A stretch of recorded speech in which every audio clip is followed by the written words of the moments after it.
Hello everyone. Now you are watching my video once again. Welcome back in my YouTube channel.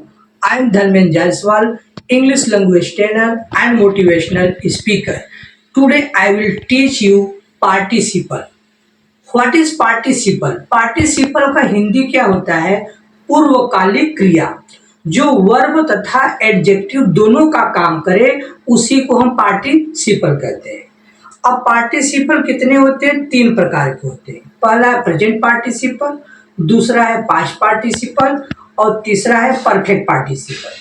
तो present participle में हिंदी क्या है कि जिसमें कर, करके, हुआ, हुए ये आए उसको हम प्रेजेंट पार्टिसिपल कहते हैं। जैसे किताब पढ़कर वह सो गया, तो रीडिंग बुक ही स्लेप्ट। अब यहाँ वर्ब के फर्स्ट फॉर्म में आईएनजी लगता है। शेर को देखकर बच्चा जाग गया, seeing a lion, comma the child walk up.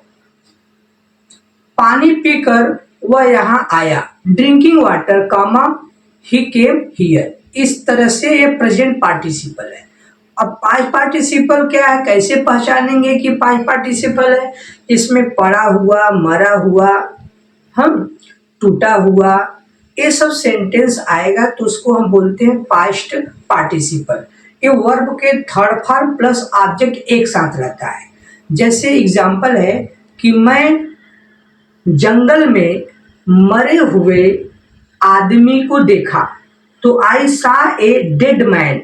Dead man यानी third form plus object, dead man in the jungle. वह कमरे में मरे हुए चूहे को पाया, he found a dead mouse in the room. मैं बाजार में सड़े हुए सेब को देखा, I saw a rotten apple in the market. इस तरह यह पास्ट पार्टिसिपल है। परफेक्ट पार्टिसिपल का पहचान क्या होता है? बाद या पश्चात आता है, तो उसकी अंग्रेजी हम कामा से ही लिख देते हैं, इसमें आफ्टर बिफोर नहीं लगाते हैं।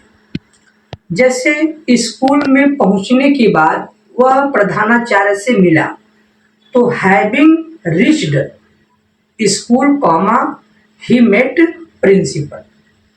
सीता खाना खाने के बाद सो गई, तो हैविंग, ठीक है, खाना खाने के बाद सीता सो गई, तो हैविंग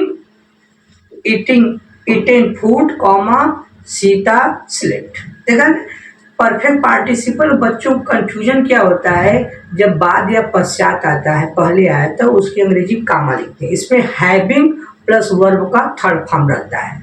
अब मुझे उम्मीद है कि पार्टिसिपल आप लोगों को समझ में आ गया होगा, क्योंकि ये बोर्ड एग्जाम में बहुत ही ज़रूरत है और इसके साथ साथ इंग्लिश स्पीकिंग में भी इसका बहुत ही इम्पॉर्टेंट रोल है। और डीजे सर की स्पोकन इंग्लिश क्लास में बच्चों को इस तरह से सिखाया जाता है। हिंदी टू इंग्लिश अगर आ जाता है तो इंग्लिश टू इंग्लिश बच्चा वह इंग्लिश बोल सकता है किसी के सामने। स्पोकन इंग्लिश में पार्टिसिपल का बहुत ही इम्पोर्टेंट है। Now thank you so much.